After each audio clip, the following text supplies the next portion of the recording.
Okay, hi everyone. This is Daniel Karapkin speaking to you from Thornhill, Ontario, from the Bayit, where we're on the webyeshiva.org platform, and we are studying now Moreh Nevukhim, Maimonides' Guide for the Perplexed. We've been doing so for quite some time, and we are approaching the end of the Sefer, but not before we see some really important things. Today, after we've had a break of a few weeks, we are going to commence with the third section, chapter 48. And let's just get our bearings before we go into any of the text.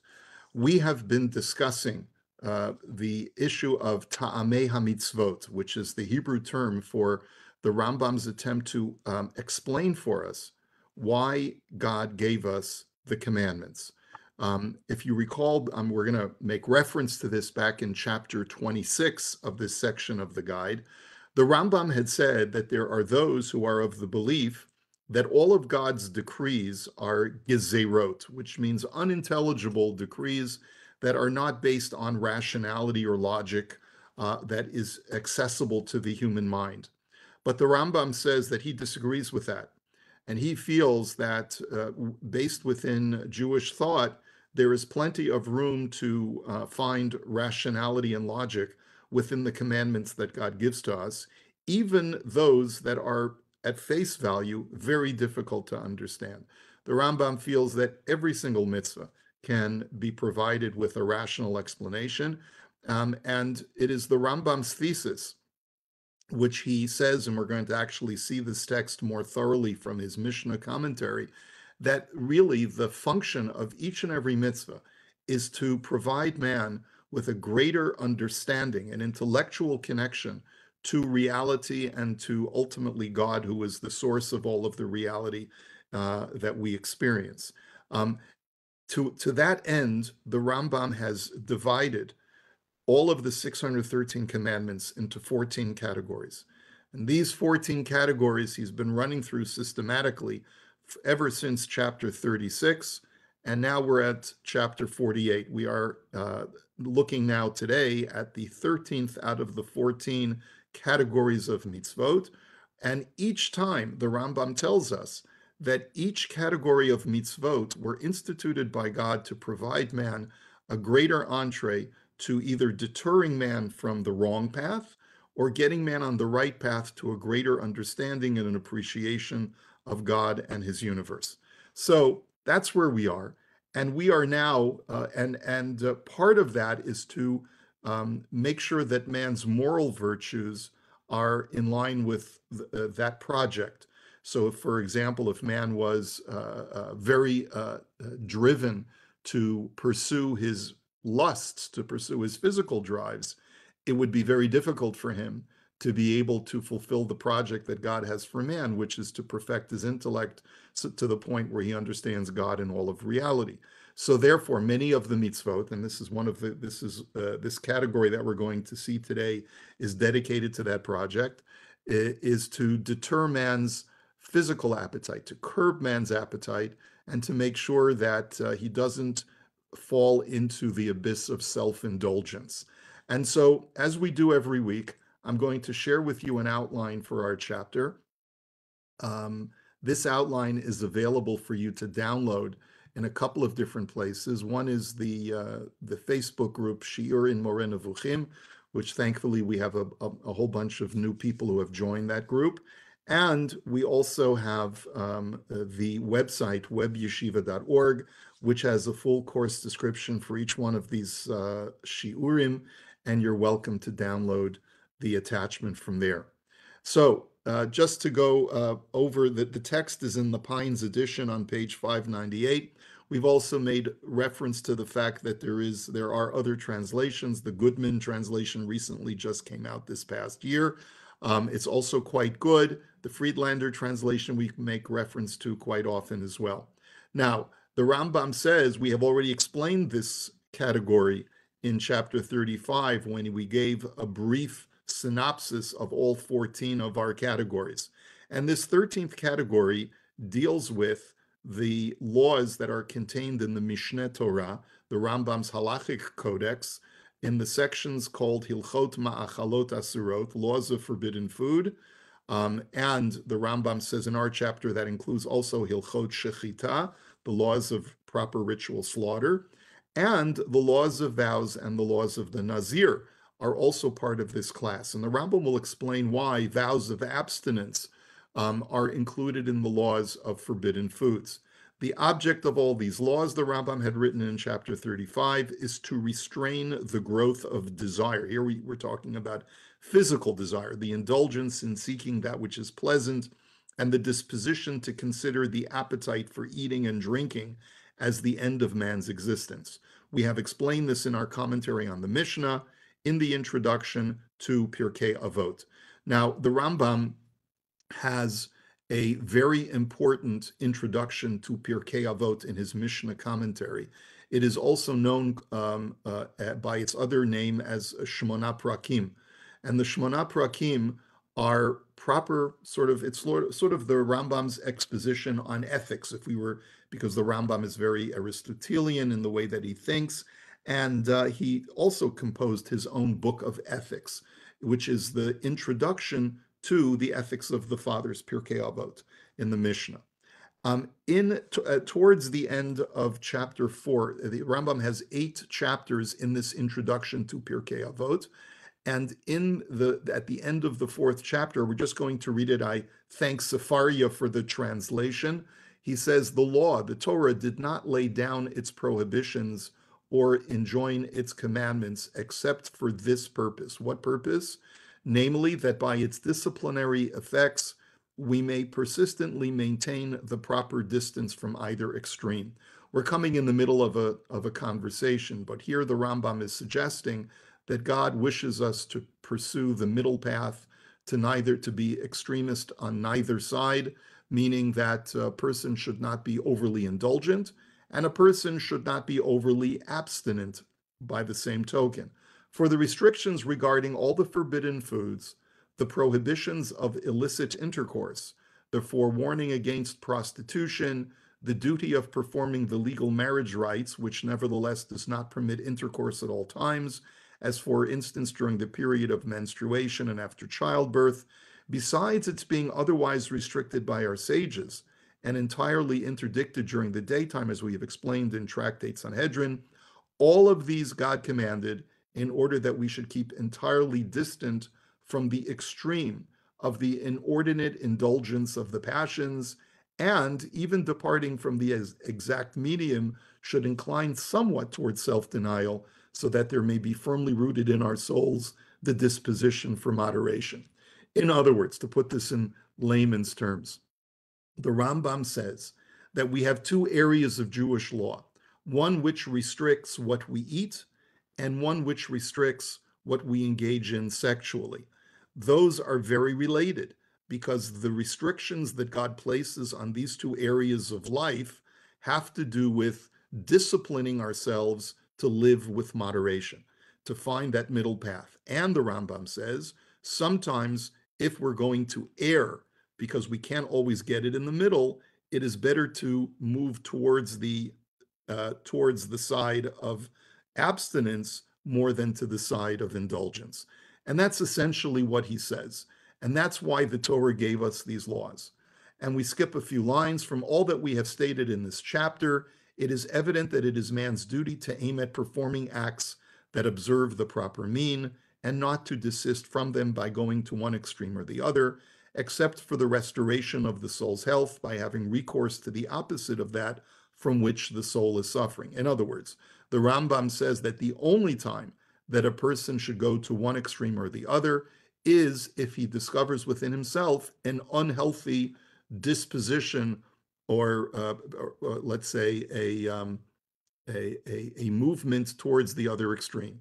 So if, for example, a person finds that he has an excessive propensity towards anger, he should go all the way to the other direction and not allow anything to get him upset. He should become a stoic. But that's only a temporary measure to bring him back, hopefully, to the middle, to the moderate middle point, so that he's not overly emotional, nor is he overly stoic.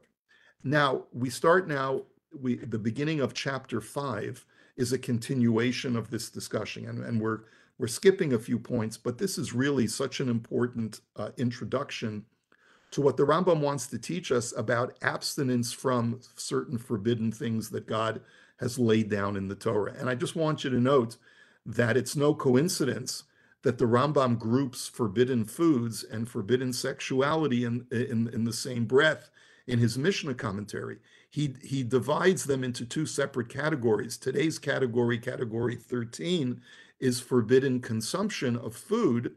And we'll see the final category, category 14, is forbidden sexuality. But they are very much connected, and that comes through in the Mishnah Torah as well, because they're in the same volume of the 14 volumes of the Mishnah Torah called Kiddusha. You have both laws of Hilchot Isurei Bia, forbidden sexual encounters, and right afterwards you have the Kashruth laws in the very same volume. So just to continue this text of the Shmona Prakim, the Rambam writes as follows: as we have explained in the preceding chapter, it is the duty of man to subordinate all the faculties of his soul to his reason. That means a person is supposed to try and focus his whole life on his mental faculties. He must keep his mind's eye fixed constantly upon one goal, namely the attainment of the knowledge of God, may he be blessed, as far as it is possible for mortal man to know him. Consequently, one must so adjust all his actions, his whole conduct, and even his very words, that they lead to this goal, in order that none of his deeds be aimless and thus retard the attainment of that end. So his only design in eating, drinking, cohabiting, sleeping, waking, moving about, and resting should be the preservation of bodily health, while in turn, the reason for the latter, the reason why it's so necessary for a person to have a healthy body, is that the soul, meaning the intellect and its agencies, may be in sound and perfect condition, so that he may readily acquire wisdom and gain moral and intellectual virtues, all to the end that man may reach the highest goal of his endeavors, which is the knowledge of God. Accordingly, man will not direct his attention merely to obtain bodily enjoyment, choosing of food and drink and the other things of life only the agreeable, but rather he will seek out the most useful, being indifferent whether it be agreeable or not. This is a very important, well, the Rambam actually himself makes reference to this text when he says, if you really want to know the reason why God gave us these mitzvot that restrict what we're allowed to eat, bottom line is, when man has a disciplined diet, then it turns out that he will be able to fulfill better this project of the knowledge of Hashem, because you cannot focus your intellect properly if you're constantly in the pursuit of your next meal. If you're an Epicurean whose whole goal in life is to find the next restaurant with the next exquisite delicacy that you can photograph and put on social media, then you're not going to be able to fulfill this special goal for man, which is the knowledge of Hashem. And then the Rambam says, we're just now in the first few lines of this chapter, he says, I will now set out to clarify this theme further by discussing some of the specific mitzvot of this category. So we're going to see now, it's not a very long chapter, but the Rambam basically tells us we can break down the laws of Kashruth into different categories. The first one, of course, is the non-kosher animals, which we read about in Parshat Shmini in Leviticus and Parshat Re'eh in Deuteronomy. The Torah details which species of animals are kosher and which are not. In addition, there are other things that we're not allowed to eat even from kosher animals, such as the substance called chelev, intestinal fat. Every single species and type of forbidden food is lowly and disgusting. So the Rambam first lays out that it is important to know that when God restricts our diet, it is with specific things that we're not allowed to eat. It's because those foods are simply debasing and unhealthy. He calls them disgusting, but when we look at the text further, it really turns out that they actually make a person feel ill, feel full, and really deter man from being able to hone his intellect, to be able to perfect his intellect. At first glance, the only foods that don't seem to be disgusting are pig meat and intestinal fat, because what's wrong with pork? You've probably seen so many recipes online that have pork in them that look really good. What's wrong with bacon? People have it for breakfast every day. And also, what's wrong with intestinal fat? As long as it's rendered properly, what's wrong with it? So the Rambam says that this is not the case. Both pig fat and intestinal fat, even from kosher animals, are really unhealthy. Pig meat contains excess moisture and harmful gratuitous components that are not easily digestible. And the Torah forbids pig because it is a dirty animal that feeds on dirty things. In other words, by indulging in pig meat, you also invariably are going to be bringing dirtiness into your marketplaces and in your homes. We know how much the Torah is concerned about making military latrines outside the encampment. Remember, we talked about that before, where the Torah commands us that viate tielecha al azenecha. The Torah says that you must have a shovel as part of your military equipment, so that when you need to use the lavatory, you dig a latrine outside the military encampment so that the military encampment remains holy, meaning that it's not filled with feces. If so, imagine if pork were permitted. Every marketplace and home would be dirtier than latrines, as is the case of certain European countries. If you travel to certain European countries, you'll see that the basic staple is pig meat because it is such an easy animal to raise. However, the Rambam's criticism of that is that by virtue of the fact that these are animals that frolic in the mud, you're going to be bringing dirtiness into all of your domains. And if you look through Europe, I guess medieval Europe was not a very clean place. Okay, our sages reinforce this by saying, Pi chazir kitsoa overet dami. The rabbis say in the Talmud tractate Brachot that the mouth of a pig is like a traveling latrine. It's disgusting. Intestinal fat, which is what the Torah forbids even from a kosher animal, makes one overly full and inhibits digestion and causes the blood to become cold and thick. The only proper thing to use it for is for fuel. You can use for fat for fuel. You can light the candelabra in your home, but you shouldn't consume it. It's not healthy for you. Blood and carrion are also bad for digestion and unhealthy. And that's the reason for the Rambam that the Torah forbids these things. Now, of course, you understand the Rambam is a rationalist. If you look at the Torah and the Torah's explanation for why you cannot consume blood is because ki adam hu banefesh, is that the blood contains the soul of the animal. There seems to be some spiritual component to the prohibition for consuming blood. But that's not the rational explanation that the Rambam is looking for. He believes that consuming blood is simply unhealthy for the diet. A treifa animal is considered to be very close to carrion. In other words, it can convey disease. If an animal dies of natural causes, some bacteria could set in before you have a chance to harvest the roadkill, and therefore you could get sick. And a treifa animal, an animal that was killed by non-slaughter, could also have been left to lie there longer than you had anticipated. It could have been exposed to certain bacteria and therefore could make you quite ill. Now, as far as the kosher species are concerned, the Rambam says something very surprising. We know that among animals, the signs of kosher are split hooves and chewing the cud. And among fish, we know that the signs are any sea creature that has fins and scales. However, says the Rambam, it is not that these signs are what deem these animals kosher. In other words, the Rambam seeks to point out that it's not like a metaphysical kind of connection between the symptoms of the animal that through some spiritual explanation deem the animal non-kosher. Rather, they are merely external signs to identify which animals are the more healthy ones that are permitted by the Torah. Now, it's important to note that the Rambam doesn't explain to us what the connection is between healthy meat versus unhealthy meat as far as the symptoms of the animal. But the Abarbanel, in his Torah commentary to Parshat Shemini, has a long explanation as to why, for example, animals with split hooves that chew their cud are going to have healthier meat for human consumption. And he points out that by and large, animals that chew their cud are herbivores. And the food that they intake are going to make for a healthier meat product. An animal that is a carnivore will consume items that will those items will be converted into the animal's meat and will be unhealthy. He also, because the Abarbanel is not exclusively a rationalist like the Rambam, he also says that if an animal is a carnivore, then it's going to contain certain aggressive tendencies.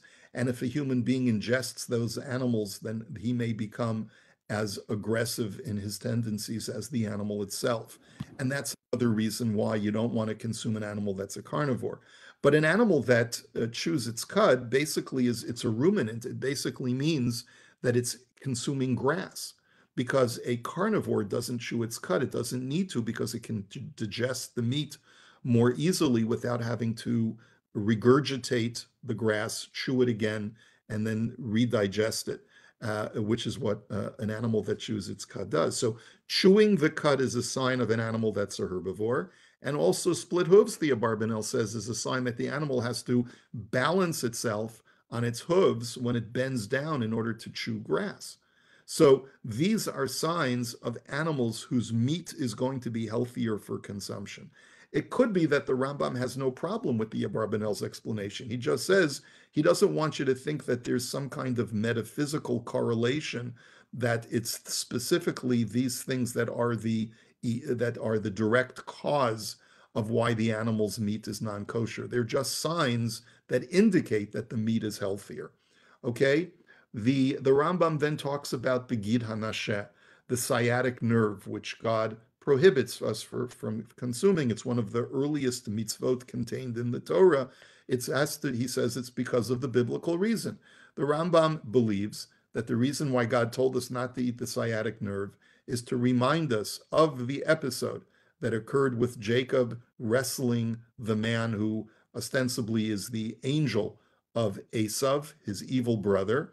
And it represents the idea of the Jew learning how to struggle against his enemies and to eventually emerge victorious. By abstaining from the sciatic nerve, which was the only place where the angel was able to injure Yaakov, Jacob, a person reminds himself that he must fortify his strength and not succumb to his vulnerabilities and to his weaknesses when he is attacked by his enemy. Okay, so that's the rational reason for abstaining from the Gid Hanasheh. Not because there's any metaphysical harmfulness in the consumption of that particular nerve. The Rambam doesn't say that. It's really just a historical, ethical lesson. Now, the reason for the prohibition of Aver min hachai, of eating from a living animal. This is one of the 7 Noachide laws as well. It's prohibited both for Jews and non-Jews. And the Rambam here is going to give us a series of forbidden foods that the reason he says that they are forbidden is because they engender cruelty within a person. If a person practices these things, such as tearing off a limb from a live animal in order to ingest his food, then he will become a cruel a person because he's acting with cruelty to animals. This was commonly done by royalty of the other nations. And the Rambam adds it was also done in certain idolatrous sects.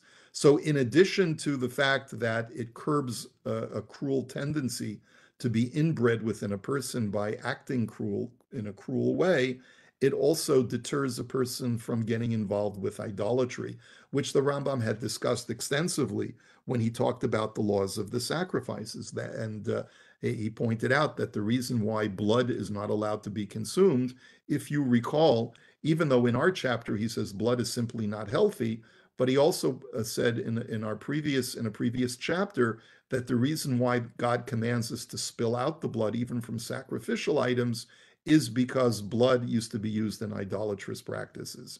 Now, the prohibition of basar v'chalav, mixing meat and milk, in addition to the fact that it is unhealthy because of the coarseness and filling nature of this mixture, the Rambam says, I believe there is another reason. So first of all, the Rambam says consistently in this chapter that milk and meat cooked together have such a rich constitution that they will overfill, they'll overstuff the individual. If you can imagine having meat in a cream sauce, It's so rich and filled with fat that it actually is very unhealthy. But he says, I believe that there's another reason as well. The mixture may have been used by certain idolatrous sects. And the Rambam says, you know what my proof to this is? The fact that, even though he says, I haven't found this in any of my texts that I normally reference to talk that refer to some of the idolatrous practices in the times when the Torah was given. He really usually refers to the Sabaean book of agriculture, if you recall, which was something that the Rambam had in his library in the 12th century. But he says, I haven't found in any of those texts that meat and milk mixtures were used for idolatry. Nonetheless, it's still my theory, he says, because there are 3 times in the Torah where the Torah gives us the command, Lo tevashel gedi b'chalei v'imo. It is prohibited to cook a kid in its mother's milk. 2 out of those 3 times, in both cases in Exodus, once in chapter 23, the other in chapter 34, the prohibition of mixing milk and meat is written in the context of celebrating the Shalosh Regalim, the 3 festivals where a pilgrimage is made to the temple. It is as if the Torah is admonishing, when you enter my temple on the festivals, make sure not to cook these mixtures in the way the other nations did when they worshipped their gods. Do not bring to me mixtures of milk and meat when you make a pilgrimage to the temple. And that's the Rambam's basis for believing that these meat and milk mixtures were used by idolaters. And by the way, the Sforno, in his Torah commentary, Rabbi Ovadia Sforno from the 15th century, has a similar idea, where he ties the prohibition to the earlier part of the text. So if you look, for example, in Exodus chapter 23, after the Torah discusses that the mitzvah of Shalosh Regalim, the 3 times we're supposed to make a pilgrimage to Jerusalem, to the temple, it then says, Reshit bikurei admatecha tavi beit Hashem Elokecha. Bring the choicest of your produce to the house of God. Because as we know, typically when a person made a pilgrimage for the Shalosh Regalim, he would also bring his tithes, he would also bring his first fruits, and the God tells us, make sure that you bring the choicest of your produce when you bring it as a tribute to the temple. And then right afterwards, in the very same sentence, the Torah says, Lo tevashel gedi b'chalei v'imo, do not cook a kid in its mother's milk. So the Sforno is curious, what's the connection between bringing the choicest of your produce to the prohibition of mixing milk and meat? So he says, Lo ta'aseh kemo ela ha'peulot laharbot ha'perot kemachshevet ovdei avodah zara. Do not imitate the idolaters who mix milk and meat as a means of producing the finest agricultural products that they can. Apparently, there was this belief that if you mixed milk and meat and perhaps poured it into the ground around your plants, you would yield a superior type of produce. That's what the idolaters did. Ella reshit bikurei admatecha tavi, but rather, says the Sforno, bring the choicest of your produce, ka'amru v'reshit kol bikurei kol v'chol trumat kol, etc., lahaniach baracha el beitecha, to make sure that there is a blessing in your home. So the Sforno says, bring the choicest of your produce, but don't violate this law in an effort to try and improve the quality of your produce. And so he says, as well as the Rambam, that there's some kind of idolatrous source to this all, and that's what God wants us to avoid. So this is the Rambam's treatment of the prohibition of basar v'chalav, the prohibition of mixing milk and meat. The next thing that the Rambam discusses is the requirement for ritual slaughter. And here too, the Rambam says, just like he said by the prohibition of Aver min hachai, of tearing off from a live animal, that it's part of a series of mitzvot that are legislated out of compassion to the animal. Man's natural diet is from both vegetation and from animals. And it's very interesting. The Rambam was not a vegetarian. The Rambam very much believed that in order for a human being to be provided with proper nutrition and to have a wholesome diet, he needed to consume both vegetables, produce, and animal protein. And because that's necessary, the Rambam says, the Torah only permits those kinds of animals that are healthy for us. No physician is ignorant of this. Certainly, no 12th century physician is ignorant of this. The necessity for proper nutrition requires us to kill animals. And that in itself is a necessity. That's the only justification that man has to take another creature's life. But that being the case, God wanted us to kill them in the swiftest manner, in the least painful manner. This is the reason why, when the slaughter is malformed and thus prolonged and causing pain to the animal, or if the animal is punctured or excised instead of slaughtered, the animal is not kosher. Okay, so that's the reason for ritual slaughter. Slaughter, kill the animal in the most compassionate way possible. I will point out that there's a lot of controversy today in countries like Canada, where I'm broadcasting from, where many countries have banned ritual slaughter for the very reason that the Rambam said God legislated ritual slaughter.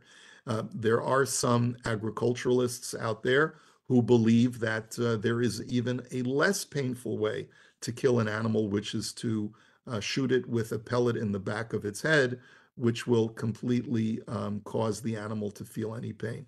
This is being debated among animal experts, where and there was actually recently a court case that was won by a group of Kashruth, a consortium of Kashruth organizations here in Canada, to demonstrate that ritual slaughter does render the animal completely unconscious, so that the animal doesn't feel any further pain once the initial incision is made. Okay, not for now. Next, the prohibition of oto ve'et beno. The Torah prohibits us from killing a mother and her offspring on the same day. You cannot kill a cow and its calf on the same day. That too, the Rambam says, is also because God wishes to engender compassion within the human being. The more compassionate a person is, the more he'll be able to focus on this project of perfecting the intellect. Animals feel great pain seeing their child killed in their presence, as there is no difference in this regard between the pain of a human and of other animals. This is because that the love that a mother has for her child is not intellect-based, but rather housed in the imagination faculty, which is found in most animals just as it is in man.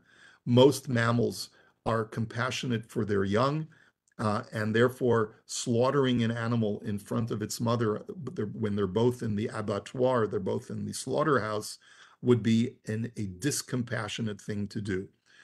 Noting that the mother will feel added pain seeing her offspring being slaughtered. I think the Rambam is being very sensitive, for someone who lives in the 12th century to be have that kind of sensitivity to an animal is very refreshing. The reason why Scripture uses as its examples, the Torah says, "V'shor oseh oto ve'et beno lo tishchatu b'yom echad." Do not slaughter an ox or a sheep. Why those two specific examples? It's because these animals are typically more prevalent, and it is relatively easy to differentiate the mothers from their children. This leads us to the next mitzvah, which we just read about in this last week's Torah portion, Parshat Ki Teitzei, about the mitzvah of Shiluach HaKein, sending away the mother bird before you take the eggs. That is also an act of compassion. The prohibition addresses either eggs that are sat on by the mother bird, where the mother bird is incubating her eggs, or newly hatched chicks. These are quite often not desirable for food in the first place. When a man sends away the mother bird, he is saving the mother from the pain of witnessing her offspring being taken. It may also have the added benefit that going through this process, you will decide not to take the eggs in the first place, realizing that they're not fit for food. And the Rambam adds this idea that in the first place, you should know that eggs that have already started to be incubated by its mother are generally not very savory for consumption. They may have more than just a small blood spot. There is halacha, by the way, that regulates that after an egg has been incubated for 3 days or more, it's no longer kosher. It's considered to be what's called a sheretz in halacha, completely not fit for consumption. But the Rambam's point is that once an egg has started to be incubated, a person may abstain from it, saying, this is not very appetizing, even if it may be technically kosher.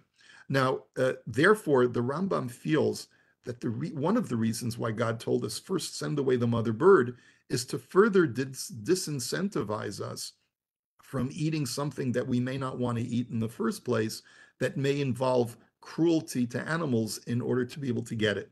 So it's quite interesting. Rav Kafich, in his footnote, points out that it seems from the Rambam that if a person's not desirous of eating the eggs, there's no mitzvah to send away the mother bird. Now, I just a very quick commentary.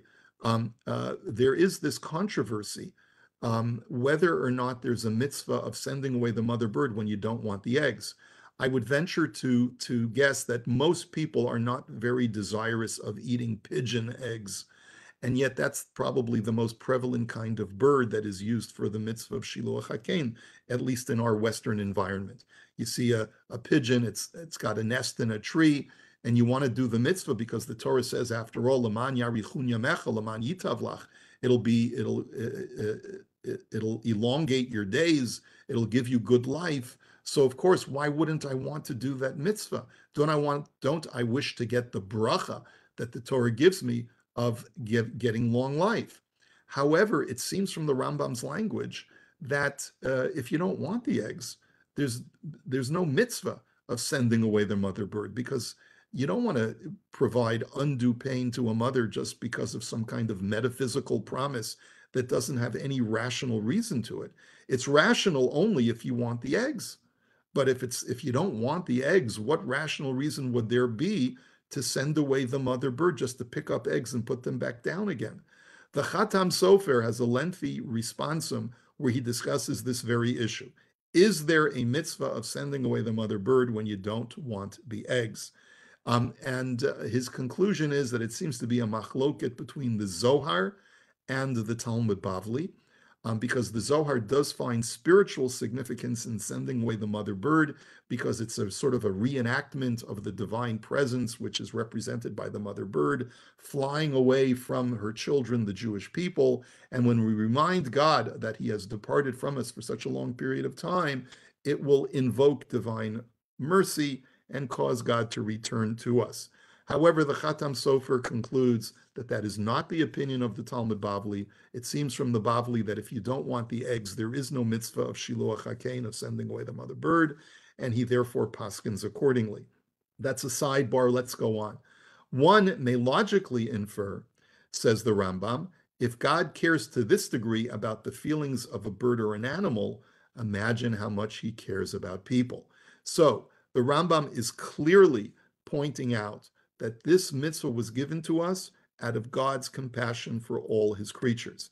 Even animals have feelings. We have to be sensitive to the feelings of those animals and make the logical argument.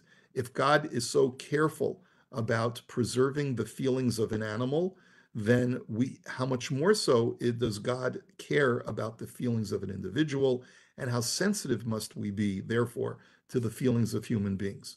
Now, the Rambam then says, you may challenge me. And this is, by the way, a very famous passage. It is quoted by the Ramban in his Torah commentary on Parshat Ki Tetzei. The Rambam says, you may challenge me from the Mishnah in Brachot that says that if a shliach tzibor, if a person leading the congregation in prayer gets up and extemporaneously wishes to praise God by saying, Al kan sipor yagiu rachamecha, God, may you have mercy upon your people as much as you have mercy upon the mother bird, mishat kinoto, we silence him, which implies, as the Talmud states, that's not an appropriate statement to make, because God's commandments are not based upon his compassion, but rather God's mitzvot are decrees. Ve'enan ela gezerot, God's commandments are decrees.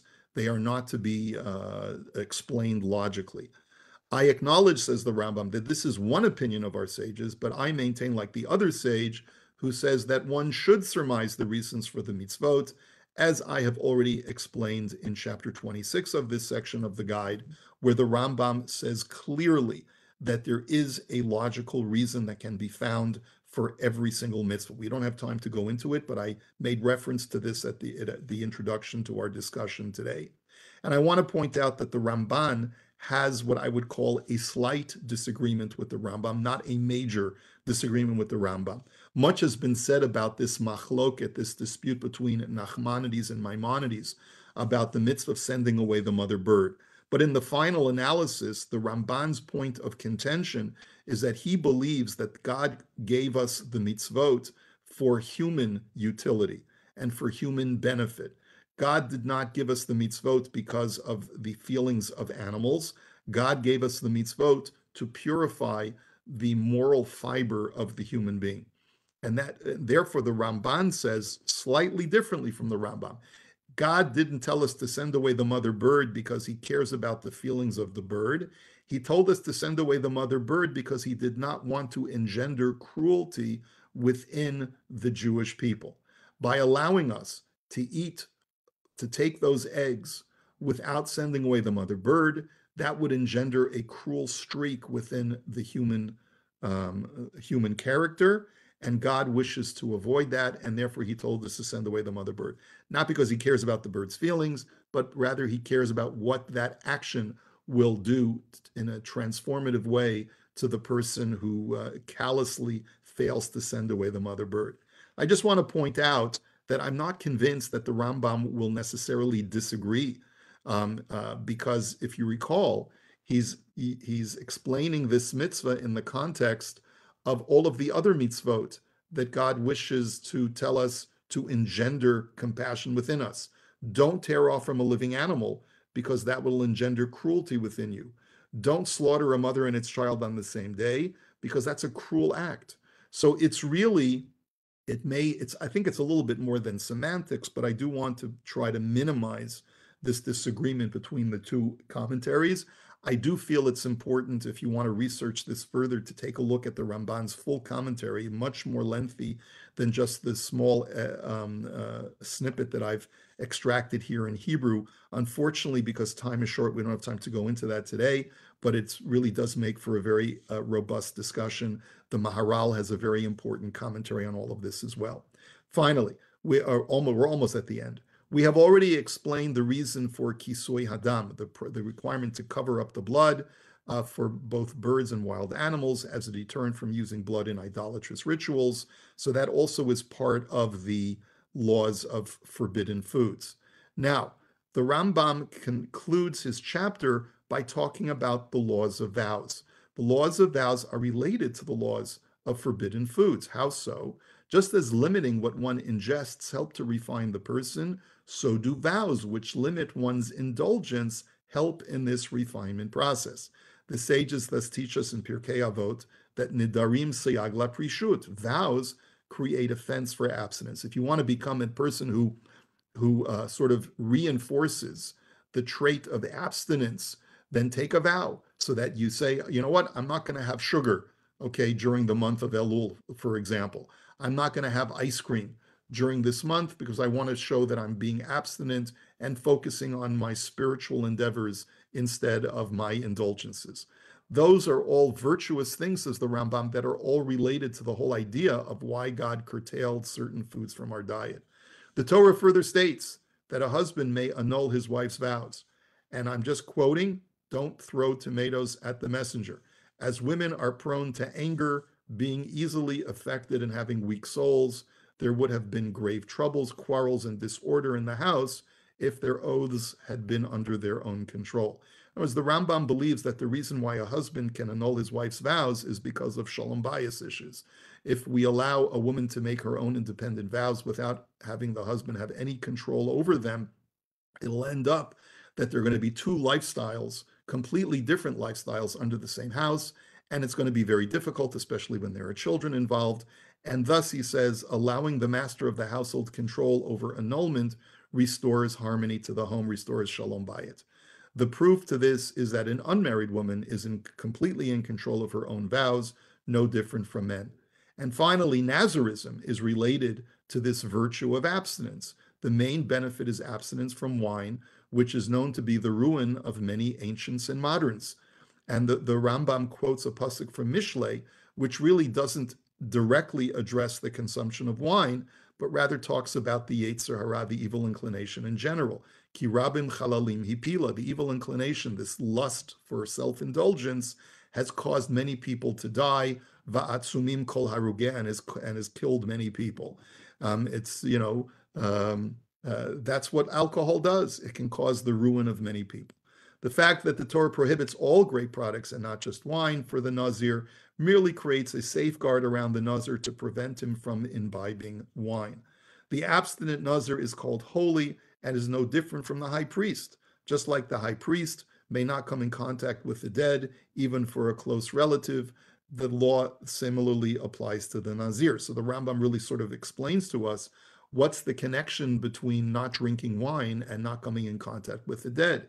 The Rambam's explanation is the Torah wants to indicate that the Nazir, through his vow of abstinence from alcohol, is becoming holy like the high priest, and that's why he may not come in contact with the dead. All this high esteem is given to him because he abstains from drink. And that's how the Rambam concludes this chapter. We've gone way over time today. Are there any quick comments that anyone would like to make? If not, we'll start chapter 49 next week. I want to thank you for joining us, especially our newcomers. And Bezrat Hashem will continue with chapter 49, which are the laws of forbidden sexuality. And that'll probably take us at least 2 sessions to be able to get through. Let me wish you a good month of Elul. Let us continue to pray for peace in Israel and for the safety of and safe return of our hostages and the safe protection of our chayalim, of our soldiers. Have a great day, everybody. Thank you very much.